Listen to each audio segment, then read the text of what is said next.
OnePlus 10R তো OnePlus 10R স্মার্টফোনটির মধ্যে রয়েছে বেশ কিছু দারুণ ফিচার এবং আমাদের মধ্যে অনেকেই আছেন যারা কিনা OnePlus এর ফোনগুলো খুবই পছন্দ করে থাকেন। তো আজকের ভিডিওতে আমরা OnePlus 10R স্মার্টফোনটি নিয়ে ইন ডিটেইলসে আলোচনা করব। তো OnePlus 10R স্মার্টফোনটির মধ্যে কিছু হাইলাইটেড বিষয় রয়েছে, যেমন এখানে রয়েছে খুবই দারুণ একটি ফ্লুইড অ্যামোলেড ডিসপ্লে এবং এখানে থাকছে MediaTek Dimensity 8100 প্রসেসর, যেটি 5 ন্যানোমিটার উপর বেস করে তৈরি করা। এছাড়া থাকছে 50 মেগাপিক্সেলের SONY IMX766 সেন্সর এবং থাকছে কিন্তু 5000 মিলিঅ্যাম্পিয়ার ব্যাটারি এবং ফাস্ট চার্জিং সাপোর্ট। তো চলুন আজকের ভিডিওতে আমরা OnePlus 10R স্মার্টফোনটির ইন ডিটেইলস নিয়ে আলোচনা করি। তার আগে যারা কিনা এখন আমাদের চ্যানেলে সাবস্ক্রাইব করেননি, সাবস্ক্রাইব করে পাশে থাকা বেল বাটনটি অল করে দেবেন এবং লাইক দিয়ে সম্পূর্ণ ভিডিওটি দেখতে থাকবেন। তো ফার্স্ট অফ অল আমরা যদি ফোনটি ডিজাইন অ্যান্ড বিল্ড কোয়ালিটি নিয়ে কথা বলি, ফোনটি কিন্তু খুবই অসাধারণ একটি ডিজাইন করা হয়েছে। তবে কিন্তু এই ডিজাইনটা OnePlus এর অন্য কোনো ফোনের সঙ্গে কিন্তু ম্যাচ করে না। এটি ফুল একটি রিয়েলমি কোয়ালিটির ডিজাইন করা হয়েছে OnePlus 10R এই স্মার্টফোনটিতে।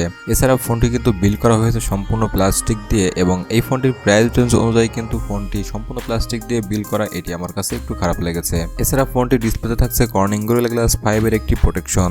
তো এরপর যদি আমরা ফোনটির ডিসপ্লে নিয়ে কথা বলি, ফোনটির ডিসপ্লেতে রয়েছে দারুণ কিছু ফিচার যেগুলো আপনি একটি ফ্ল্যাগশিপ ক্যাটাগরি স্মার্টফোনের সঙ্গে তুলনা করতে পারবেন। ফোনটিতে রয়েছে 6.7 ইঞ্চি ফ্লুইড টু অ্যামোলেড ডিসপ্লে, যেটি ফুল HD+ রেজলিউশনের একটি ডিসপ্লে এবং এখানে থাকছে 1 বিলিয়ন কালার সাপোর্টেড এবং HDR10+ সাপোর্টেড। তাছাড়া ফোনটিতে কিন্তু আপনারা পেয়ে যাবেন ফাস্ট রিফ্রেশ রেট, যেখানে 120 হার্জের রিফ্রেশ রেট পেয়ে যাচ্ছেন OnePlus 10R এই স্মার্টফোনটির মধ্যে। যদিও ফোনটি এখানে ফুল HD+ ডিসপ্লে প্রোভাইড করতেছে, কিন্তু এখানে কিন্তু ডিসপ্লে থেকে আপনারা খুবই বেটার কালার কম্বিনেশন এবং যারা কিনা খুব বেশি কন্টেন্ট ওয়াচ করে থাকেন তাদের জন্য কিন্তু ফোনটি ডিসপ্লে খুব ভালো একটা বিষয় হতে পারে। এছাড়া ফোনটিতে কিন্তু সিন অ্যান্ড বেজেল সব দিক দিয়ে একদমই ন্যারো রাখা হয়েছে, যার কারণে ফোনটির লুক লাইকটাও অনেক বেটার দেখা যাবে। ফোনটিতে PPI ডেন্সিটি ব্যবহার করা হয়েছে 394 PPI ডেন্সিটি, যেখান থেকে আপনারা খুব ভালো পিক্সেল ডেন্সিটিও পেয়ে যাচ্ছেন। ফোনটির ডিসপ্লেকে প্রোটেকশন করার জন্য এখানে কর্নিং গরিলা গ্লাস 5 এর প্রোটেকশনটা ব্যবহার করা হয়েছে। তো দেন এরপর যদি আমরা ফোনটির পারফরমেন্স সেকশন দিকে লক্ষ্য করি, ফোনটিতে কিন্তু অপারেটিং সিস্টেম হিসাবে আপনারা পেয়ে যাবেন ইনবিল্ড অ্যান্ড্রয়েড 12 এবং এখানে থাকছে অক্সিজেন OS, যেটি 12.1। তবে এই অক্সিজেন OSটা কিন্তু তার সম্পূর্ণ কালার OS এর সঙ্গে একদম ফুলফিল ম্যাচ আপ করে দিয়েছে। সামান্য কিছু পরিবর্তন রাখা হয়েছে এই অক্সিজেন OS এ। এছাড়া ফোনটিতে ব্যবহার করা হয়েছে খুবই পাওয়ারফুল একটি চিপসেট, যেটি MediaTek Dimensity 8100 ম্যাক্স প্রসেসর এবং এটি 5 ন্যানোমিটারের উপর বেস করে তৈরি করা। এর আগেও কিন্তু আমরা অনেকগুলো স্মার্টফোনে দেখেছি MediaTek Dimensity 8100 প্রসেসরটি ব্যবহার করতে এবং সেখান থেকে কিন্তু খুবই দারুণ কোয়ালিটির পারফরমেন্স পাওয়া গিয়েছে। MediaTek Dimensity 8100 প্রসেসরটি কিন্তু Qualcomm Snapdragon 888 প্রসেসরটির সঙ্গে বেশ কম্পিটিটিভ একটা পারফরমেন্স করতে পেরেছে এবং এই ফোনটি দিয়ে আপনারা যে কোনো গেম হাই ফ্রেম রেটে এবং হাই FPS এ খেলতে পারবেন এবং ফোনটিতে কিন্তু আপনারা গেমিং পারফরমেন্সও খুব বেটার পেয়ে যাবেন। এছাড়া এখান থেকে কিন্তু আপনার কোনো ল্যাগের দেখাও তেমন একটা পাবেন না।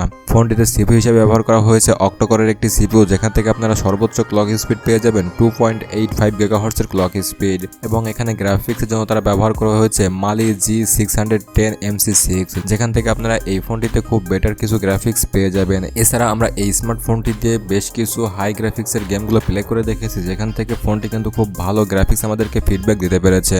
তো ওভারঅল বলা যায় এই স্মার্টফোনটি দিয়ে আপনারা যে কোনো game high FPS high settings এবং হাই গ্রাফিক্সে রেখেও খেলতে পারবেন। তো এই ফোনটি আপনারা পেয়ে যাবেন দুইটা ভেরিয়েন্টে, যেখানে থাকবে 8GB র্যাম এবং 12GB র্যাম এবং এখানে র্যাম ব্যবহার করা হয়েছে LPDDR5।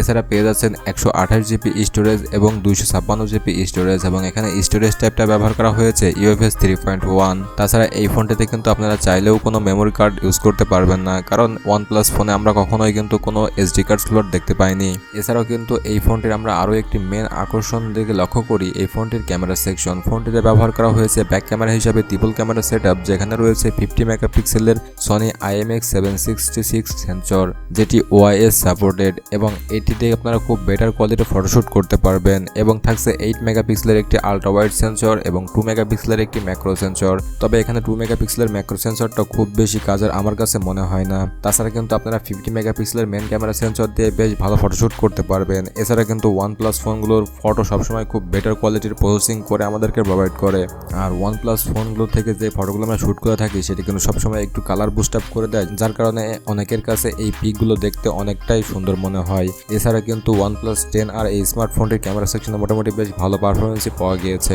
ভিডিও রেকর্ডিং করার ক্ষেত্রে ব্যাক ক্যামেরা দিয়ে আপনারা 4K 30 FPS এ ভিডিও রেকর্ডিং করতে পারবেন এবং ভিডিও রেকর্ডিং করার ক্ষেত্রে আপনারা জায়রা বেজ EIS এর সাপোর্টটাও পেয়ে যাচ্ছেন। ফোনটি সেলফি ক্যামেরাতে ব্যবহার করা হয়েছে 16 মেগাপিক্সেলের একটি সেলফি ক্যামেরা, যেখান থেকেও আপনারা 1080p 30 FPS এ ভিডিও শ্যুট করতে পারবেন এবং ফ্রন্ট ক্যামেরাতে ভিডিও শ্যুট করার ক্ষেত্রেও আপনারা চাইলে বেশ জিআইএস সাপোর্টটাও পেয়ে যাবেন। তবে ফ্রন্ট ক্যামেরার পারফরমেন্স ছিল কিন্তু খুবই অসাধারণ, যেখান থেকে ফ্রন্ট ক্যামেরার প্রতিটি ফটোই কিন্তু খুবই সুন্দরভাবে স্মুথলি আমাদেরকে প্রোভাইড করতে পেরেছে এবং OnePlus ফোনগুলোতে যখন আমরা কোনো ফটোশ্যুট করে থাকি তখন কিন্তু সেটি আপনি যেমনটা সুন্দর তার থেকে অনেক বেশি সুন্দর করে আপনাদেরকে ছবিগুলো প্রোভাইড করে থাকে, যেটি অনেকে অনেক সন্তুষ্টজনক লাভ করে।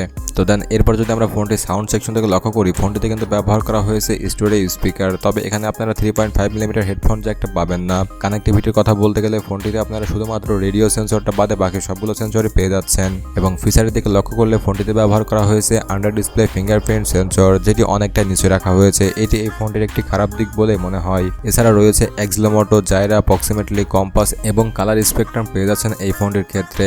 আমরা যদি ফোনটির ব্যাটারি দিকে লক্ষ্য করি, ফোনটিতে আপনার পেয়ে যাচ্ছেন 5000 মিলিঅ্যাম্পিয়ারের একটি ব্যাটারি এবং এই ব্যাটারিকে চার্জ করার জন্য রয়েছে 80 ওয়াটের একটি ফাস্ট চার্জার এবং 80 ওয়াটের এই চার্জার দিয়ে আপনারা মাত্র 30 থেকে 32 মিনিট সময়ের মধ্যে ফোনটিকে ফুল চার্জ করে নিতে পারবেন। তো এখন কথা হচ্ছে ফোনটির প্রাইস। তো ফোনটি বর্তমান বাজারে বাংলাদেশে আনঅফিসিয়াল ভাবে পাওয়া যাচ্ছে, যেখানে ফোনটির প্রাইস রাখা হয়েছে অনেকটাই বেশি। তো আনঅফিসিয়াল ফোনটি যদি কেউ কিনতে চান সেক্ষেত্রে এই ফোনটির প্রাইস হতে পারে 50 থেকে 55,000 টাকার মধ্যে। আর যদি আপনারা একটু ওয়েট করে ফোনটি কিনতে চান সেক্ষেত্রে আমার মনে হয় 45 থেকে 50,000 টাকার মধ্যে আপনারা এই স্মার্টফোনটি পেয়ে যাবেন। তো প্রাইস রেঞ্জ অনুযায়ী আমার কাছে মনে হয় ফোনটির প্রাইস রেঞ্জ যদিও একটু বেশি হয়, তবে এখান থেকে আপনারা খুব বেটার কোয়ালিটির পারফরমেন্সগুলো পেয়ে যাচ্ছেন। তো বন্ধুরা, এই ছিল আমাদের আজকের ভিডিও। তো ভিডিওটি আপনাদের কাছে কেমন লেগেছে অবশ্যই কমেন্ট করে জানাবেন, আর ফোনটির প্রাইসটা কেমন হলে আপনারা খুশি হন সেটা অবশ্যই কমেন্ট করে জানিয়ে দিবেন। তো ভালো থাকুন, সুস্থ থাকুন, দেখা হবে নেক্সট কোনো ভিডিওতে।